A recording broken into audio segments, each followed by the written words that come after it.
आपल्याला कुकरची एक शिटी काढून घ्यायची।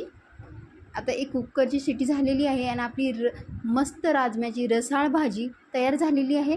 उन्हाळ्याच्या दिवसामध्ये सुक्या भाज्या खाऊन खाऊन कंटाळा येतो आणि झटपट 5 मिनिटात तयार होणारी ही टेस्टी रसाळ राजम्याची भाजी तयार झालेली आहे। कशी वाटली तुम्हाला मला कमेंट करून नक्की सांगा। धन्यवाद।